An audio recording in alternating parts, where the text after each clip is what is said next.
Hey, folks, and welcome back to Glenn and Adrian's Rock Talk. That's Adrian. And that's Glenn.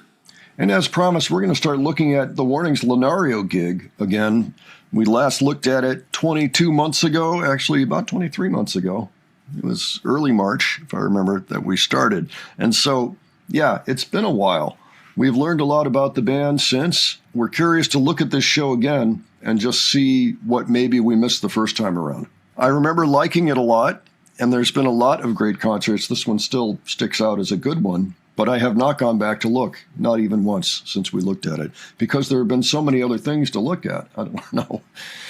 Those of you who have stuck around the channel know that we've got hundreds of warning reactions covering many full concerts at this point.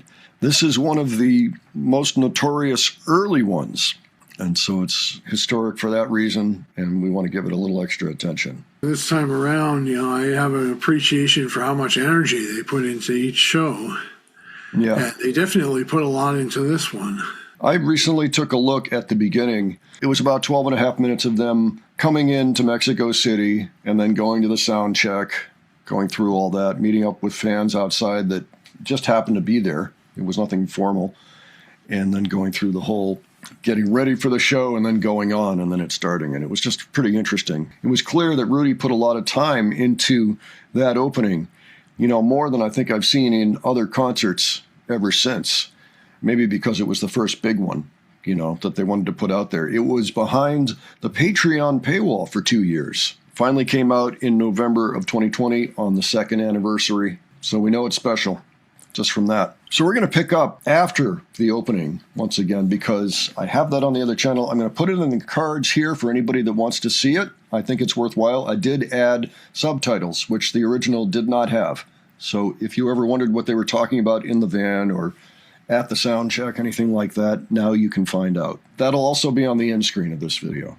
So, Adrian, any thoughts before we start off with Dust to Dust? I wonder about Rudy's part in this one, if he's going to be there for it or not. We saw that recently. He was doing that at Whiskey A Go-Go for the show in January of 2019, which is only 2 months after this.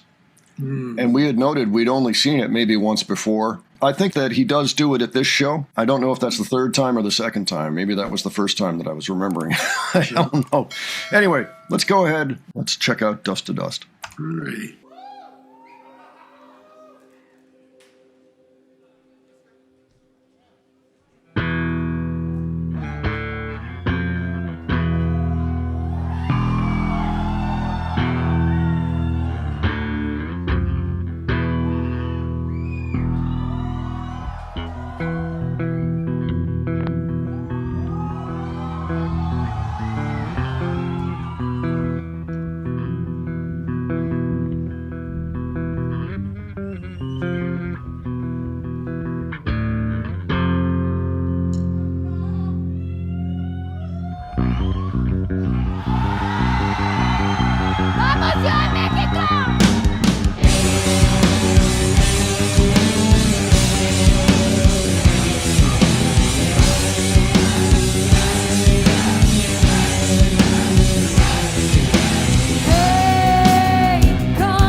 dust, our bones are rust, and we shall start again. Dust to dust, our bones are rust, and we shall start again. Dust to dust, our bones are rust, and we shall start again.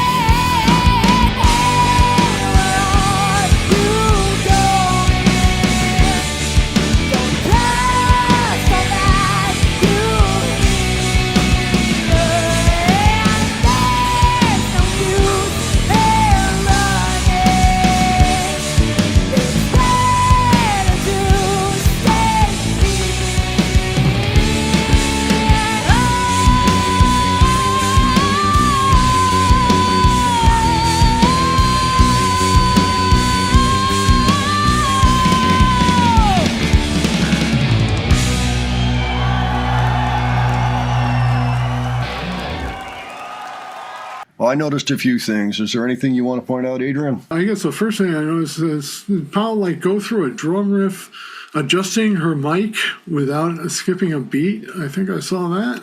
She does that a lot because of things bouncing around a lot. I think that she's gotten a better mic lately that stays more in the proper position all the time.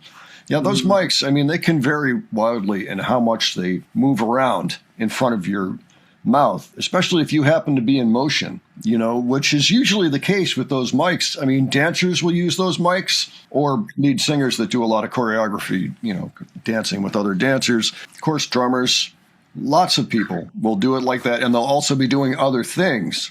So it's important that the mic stays there because it's really only about, that far from your face, from your mouth. Yeah, it's a problem because that much, if it's suddenly off by that much, that's a huge difference, Yeah. I mean, we know already that she's really good at singing and playing these complex riffs at the same time. Yeah. I am noticing, yes, the band is coming out full blast as usual. All the cylinders are firing.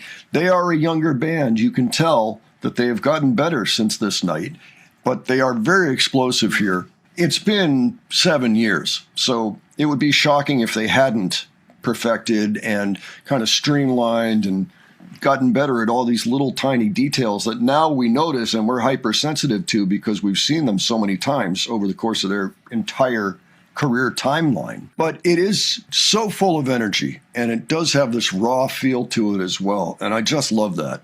They are going for it, and the crowd loves it, and I loved the thing that Ali plays up front here. I thought it sounded familiar. Let's continue on now. They're going to be playing Unmendable next. Buenas noches, México!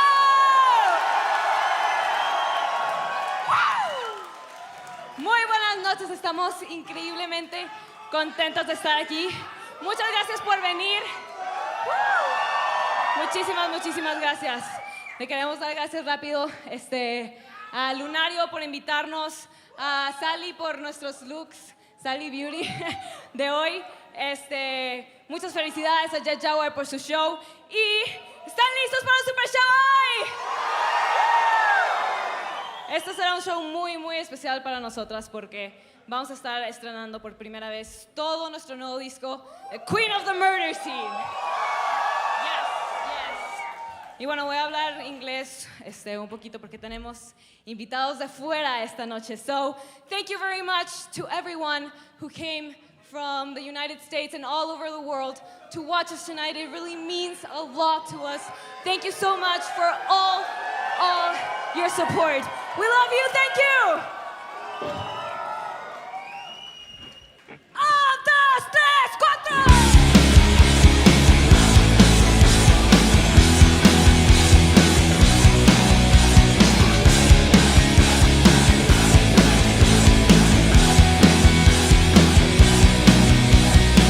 All like so innocent, you took our minds to get into your life of sin.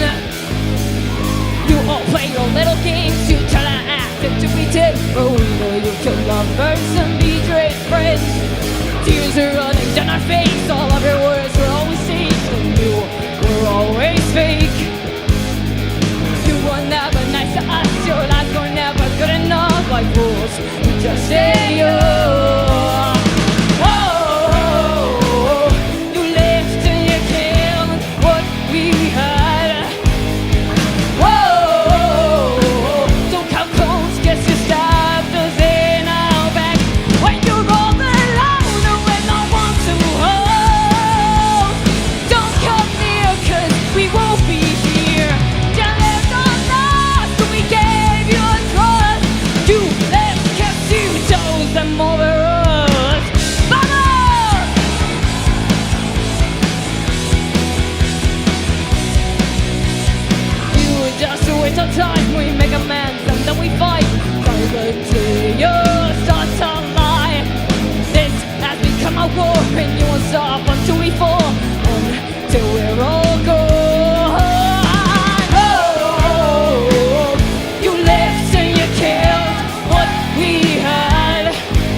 unmendable for better or for worse. You'll get what you deserve.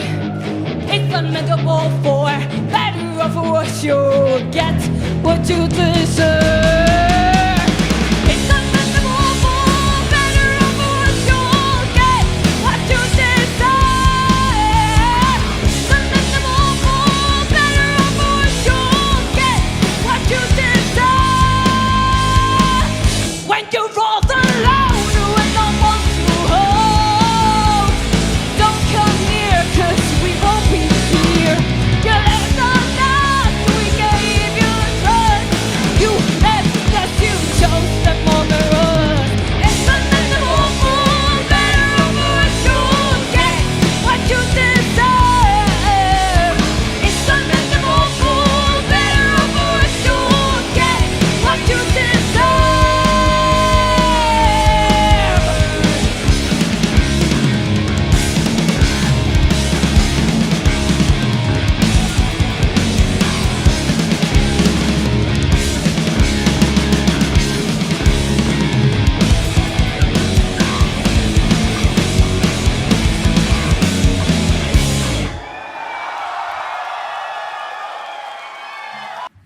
Not bad at all. We've heard that song a million times now from this time period. It's always a killer. One thing I noticed during this song, and then I remembered once I saw it, the black marks on Danny's neck. Yep, and on her fingers too. Oh, okay. She went all out for this particular show. First showing of the full album. Yeah, I noticed her headbanging in the beginning too. I don't know if I've exactly seen her do that before. Well, I don't know. I've seen her do a lot of stuff on stage. That seemed to fit pretty well. I didn't see anything different, but that, maybe I just didn't notice. But that's good to know. So that, of course, is not on the album. So the album goes Dust to Dust, and then you get into Chapter 1. And Dust to Dust is kind of the prologue. Now we're going into Crimson Queen, and we will discuss after. All righty. Muchas gracias.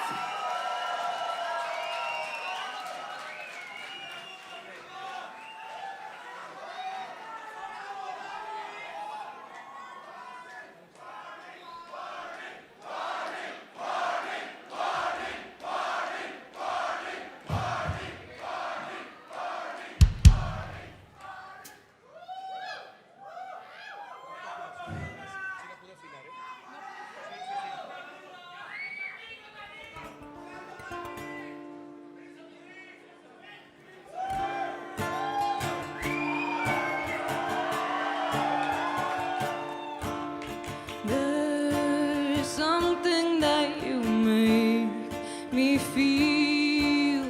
Can't put my finger on it. The feeling leaves me trembling. I don't know what it is that you do. Makes a spark but doesn't stop. A conundrum in my heart. I know love shows in mysterious ways. Still my screaming makes no sound, just silence at the roundabout. Yeah, there is no rose without its thorns. Prickled fingers are just part of the ways into the heart. I can't always be there to stop all the bleeding. Your words are misleading. There's more to it than just wishing to be found. 'Cause you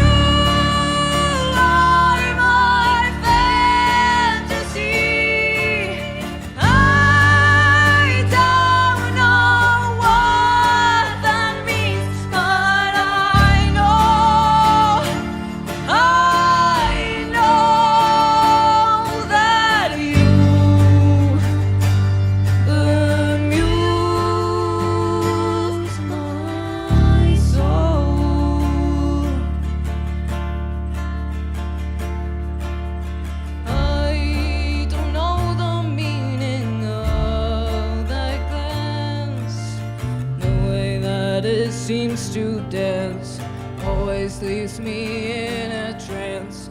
What's the reason for that smile you wear?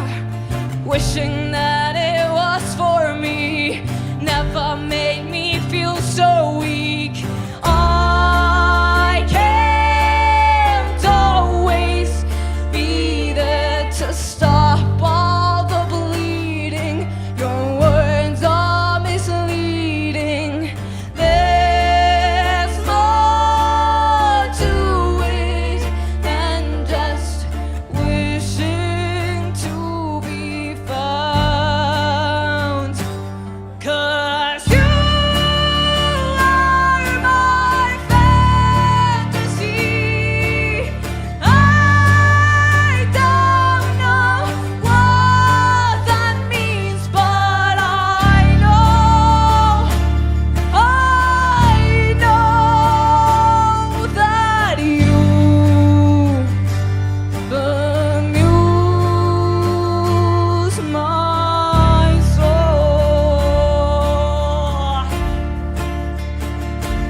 So here's to loving you. Raise that glass in front of you. Drink for me, I'll be your crimson queen.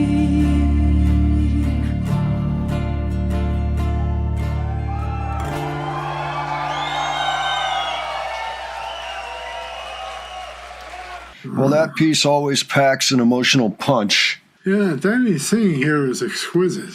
Yeah, she is dead on with all the notes, and it's intense. It's the proper intensity, in every point there. I'm also noticing, just from how this show was captured, that there are some professional cameras in here. That was definitely, I don't know if it was digital or film. I was kind of wondering, because we had kind of a grainy shot there, but it does not look to me like phones. It looks like actual dedicated cameras, and it makes a difference.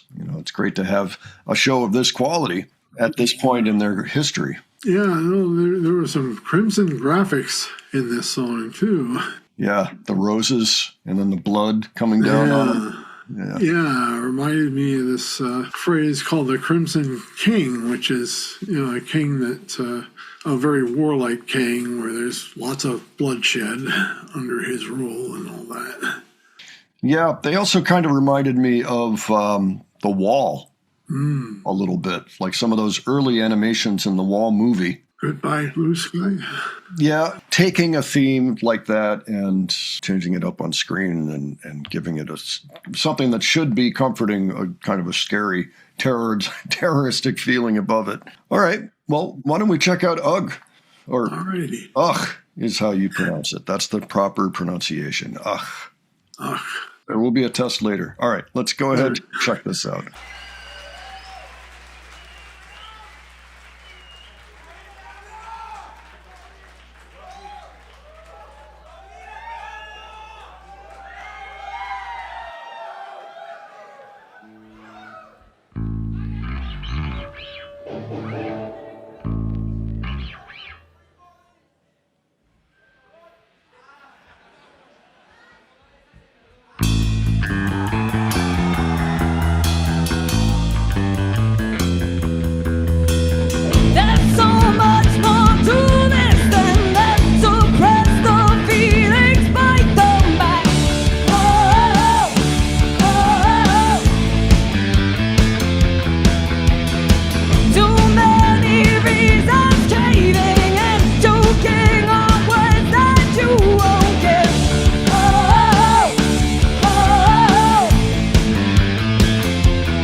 nicely carried out. Just this explosive energy throughout the show. Yeah, this particular song has a lot of energy and a lot of kind of menacing energy to it as well, which makes sense. Yeah. Describes a lot of their songs actually, but it's always great to just see it, just see it fresh and everything. So Yeah. Well, I'm just thinking about the arc of this album, starting with the Dust to Dust, kind of the foreshadowing. This is almost like a novel in a way. And you got the foreshadowing there, and then you've got Crimson Queen. Beautiful. But then is such a smack in the face. It's like, there's crisis going on here. One thing I was wondering too, at the end of the video, what does the water in the graphic signify? Now I'm trapped within, slowly sinking in waves of never-ending terror. Oh, okay. Yeah, those are probably the waves of never-ending terror, would be my guess. Yeah. As that mentioned. makes a lot of sense. All right, well, why don't we do the one, which is the next one, and that'll finish off chapter 1, and then When I'm Alone can be the one that starts off the next video. Sound good? Yeah, sounds good. All right.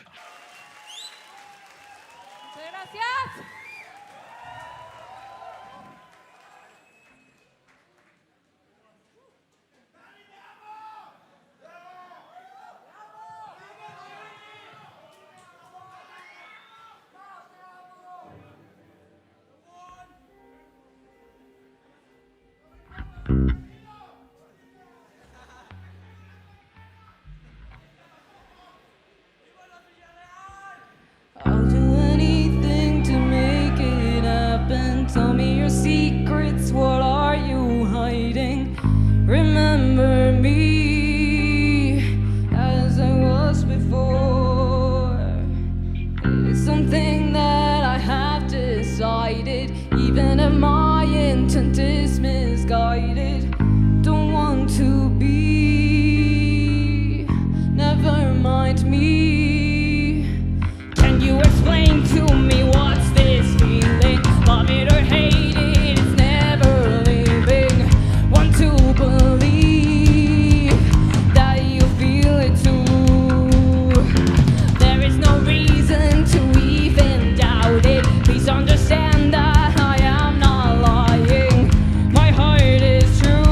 too afraid to ask. What is it I need to change for you to love me back? Is it all in my head, or was it something you said that left my heart exposed? And I know that I'm not the one on your mind, but still, I will be the one.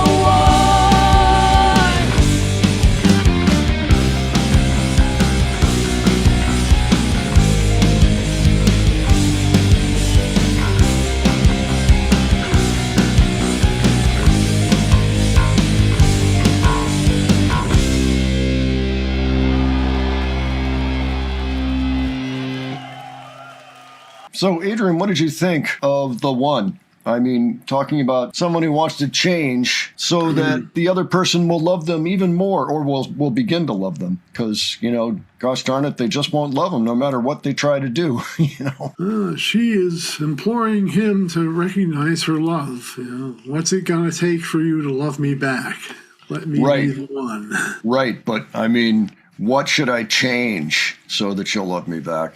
This is a cautionary tale, folks. If you are finding yourself deeply infatuated with somebody else and they just won't love you back, changing yourself isn't going to help. As a matter of fact, it might lead down a very dark road of obsession and violence. So we don't want that. So just find somebody else. Plenty of fish in the sea.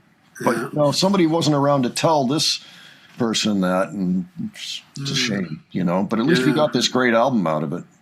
Yeah, that's true. Yeah, I like that one. I mean, so many of these songs have ups and downs, like you can feel the mood swings within the songs. And this song is a perfect example of that. It's like starts in despair and then sheer anger and rage and then back down to despair and then, all kinds of stuff. Head swirling. She feels entitled to her devotion. She ends up kidnapping him and killing him. That's kind of antisocial behavior, I think we can all agree. But, you don't want that. You don't want someone like that over for dinner. That's right, because you never know if you'll be dinner, So that actually concludes Chapter 1. So we will pick up next time with When I'm Alone and then going into Chapter 2. But folks, why don't you give us your impression of how things are going at this gig? Is this your first time watching? I know I can hear a bunch of you laughing. Of course not. What are you talking about? But some, perhaps, who perhaps came on board with Keep Me Fed, maybe they've never seen this concert before. So give your thoughts if you're one of those people. In fact, let us know about your experience with The Warning and how you came into finding them and all of that. And if this comes as a surprise that they were this good 7+ years ago. They've always been top shelf, really. So give those thoughts. If you have other suggestions for us, leave those below. Okay, and if you enjoyed this video, please give it a like. And if you enjoyed the presentation, please subscribe. All right, join us for the next time that we come back to this show. It will happen soon. Okay, and thanks so much for joining us today. We will catch you on the next one. Take care, folks. See you all later.